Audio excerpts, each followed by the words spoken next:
Good evening student, मैं Neeraj sir. जैसा कि बेटा डायमेंशनल जो भी ये चैप्टर चल रहा है, टॉपिक चल रहा है, उसका न्यूमेरिकल हम करवा रहे हैं और बहुत बेहतरीन तरीके से न्यूमेरिकल करवा रहे हैं। पिछले 2-3 लेक्चर से मैं इसको बहुत ही कॉन्सेप्ट और फंडामेंटल बिल्कुल क्लियर करते हुए चल रहा हूँ। तो प्यारे बच्चों, एकदम मेरे साथ लगना है आपको और सारी चीज़ें मैं क्लियर करवा दूंगा, सारी चीज़ें। तो जो मैं फर्स्ट वाला टॉपिक लेकर चल रहा हूँ, डायमेंशन इक्वेशन 3 टाइप्स के होते हैं, उसमें पहला जो मेरा है, कौन सा नियम चल रहा है, to change the unit one system to another system. इस पर जो न्यूमेरिकल मैंने बहुत सारे न्यूमेरिकल करवाए, आज एक और न्यूमेरिकल बता के फिर हम अगले वाले नियम में चलेंगे। तो आज का न्यूमेरिकल ये है कि सपोज करो, देखो क्वेश्चन क्या है। तो आज का क्वेश्चन ये है कि जैसे मान लो वेलोसिटी, जिसे स्पीड कहते हैं, ठीक है, और क्या फोर्स और एनर्जी की वैल्यू मान लो दिया है, ठीक है। तो सपोज द वैल्यू ऑफ, ठीक है, suppose the value of speed, force and energy are, तो वो मतलब क्या है, 5 metre per second, 100 newton and 1000 joule. Okay, clear. Find the value of fundamental of length, mass and time. तो आपको बेटा वैल्यू दिया है स्पीड का, फोर्स का, एनर्जी का, जो कितना वैल्यू दिया है, 5 metre per second, 100 newton and 1000 joule. तो आपको ये पता करना है कि लेंथ, मास, टाइम की वैल्यू क्या होगा।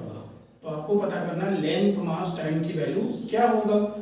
तो चलो कैसे करेंगे, देखो इसको सॉल्व करने के लिए बहुत आसान तरीका है। सबसे पहले गिवन डेटा, तो गिवन डेटा हमारे पास क्या है, तो गिवन डेटा में जैसे कि स्पीड हमें दिया हुआ है, तो स्पीड कितना दिया हुआ है, वो दिया है 5 मीटर पर सेकेंड। कितना दिया है, 5 मीटर पर सेकेंड। और आप इसे और अच्छे तरीके से भी कर सकते हैं। स्पीड का आप लिख दीजिए, क्या लिख दीजिए, उसका डायमेंशन फार्मूला, और ये 5 मीटर पर सेकेंड लिख दीजिए। फिर इसी प्रकार आप फोर्स का डायमेंशन लिखिए, तो कितना होता है, mL/t पर -2, और फिर उसकी वैल्यू कितना दिया हुआ है, 100 न्यूटन। सिमिलरली एनर्जी का डायमेंशन फार्मूला वही होता है जो वर्क का होता है। एनर्जी का डायमेंशन फार्मूला वही होता है जो किसका होता है, वर्क का। तो वर्क का मैंने बताया है, क्या होता है वर्क का, mL² t पर -2 और इक्वल टू 1000 जूल। तो प्यारे बच्चों, ये equation first, this is the equation second and this is the equation third. तो अभी मुझे क्या करना है, यदि हम इक्वेशन थर्ड में इक्वेशन सेकेंड को डिवाइड करते हैं तो फिर हमें क्या मिल जाएगा, तो नाउ डिवाइडिंग, तो किसमें डिवाइड करना, थर्ड इक्वेशन में डिवाइडेड बाई किससे, इक्वेशन सेकेंड से।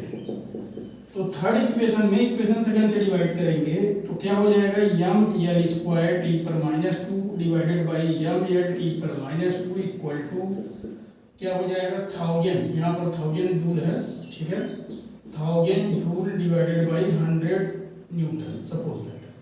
तो बेटा यहाँ पर क्या हो जाएगा, तो 2 जीरो से 2 जीरो कैंसिल हो जाएगा, मास से मास और टाइम से टाइम। लेंथ भी एक कैंसिल होगा और एक लेंथ बचेगा। यहाँ जूल और न्यूटन को एमकेएस में कन्वर्ट करेंगे तो वो भी कुछ कैंसिल होंगे और 10 मीटर बच जाएगा। क्या आएगा आंसर, 10 मीटर। तो जब लेंथ मिल गया तो लेंथ की वैल्यू कहाँ पुट करना है, using the value of length. तो लेंथ की वैल्यू हमें कहाँ यूज करना है, using the value of L into equation first. तो इक्वेशन फर्स्ट में हम वैल्यू यूज करेंगे, तो फिर क्या हो जाएगा, लेंथ कितना आया है 10 इंटू टी पर -1 इक्वल टू 5, या 10 divided by T equal to 5, या 10 बाई 5 इक्वल टू टी। तो कितना आ गया, तो आप सिंपली टी बराबर क्या लिख सकते हैं 2 सेकेंड।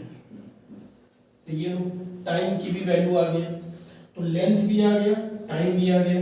अभी एल और टी दोनों को कहाँ पुट कर देंगे, इक्वेशन सेकंड में। तो नाउ यूजिंग, किसको यूज कर रहे हैं, using L and T into equation second. तो सेकंड में हम एल और टी को पुट करेंगे, तो सेकंड इक्वेशन में मास मल्टीप्लाई लेंथ, लेंथ कितना चल रहा है हमारे पास 10 मीटर, और अपान में टाइम का स्क्वायर, तो 2 का स्क्वायर, और इक्वल टू कितना हो जाएगा 100 जूल। तो फिर ये देखो 1 0 से 1 0 कैंसिल हो गया, तो क्या यहाँ पर आ जाएगा, तो आप देख रहे हो कि m/4 इक्वल टू कितना है 10, या फिर आप इसे क्या लिख सकते हो, मास इक्वल टू 40, 10 में 4 का मल्टीप्लाई करोगे तो क्या हो जाएगा 40 kg। तो आप देख रहे हो कि एक आंसर यहाँ आ गया आपका, एक आंसर यहाँ आ गया, और ये भी आंसर आ गया। तो जो मुझे लाना था लेंथ, मास और टाइम, ये तीनों मैंने गेट कर लिया है। तो बहुत अच्छे से ये क्लियर हो गया होगा कि जो भी मुझे वैल्यू दिया था पहले उसे हमने इक्वेशन बना लिया, इक्वेशन में डायमेंशन को भी मैंने राइट कर लिया, डायमेंशन फार्मूला भी, और फिर डायमेंशन के अकॉर्डिंग ये चेक करो किसको डिवाइड करने पर कौन सी वैल्यू आएगा। Okay, all of you getting clear. तो हमें उसी अकॉर्डिंग चलना है। अब हम बात करेंगे, किसकी बात करेंगे, इसका स्क्रीनशॉट आप लोग ले लीजिए, स्क्रीनशॉट सभी लोग इसका ले लीजिए, ये क्वेश्चन बहुत इंपॉर्टेंट है। अभी हम नेक्स्ट जो है रूल पर चलेंगे। नेक्स्ट रूल क्या है उसको आज हम आपको क्लियर कराते हैं।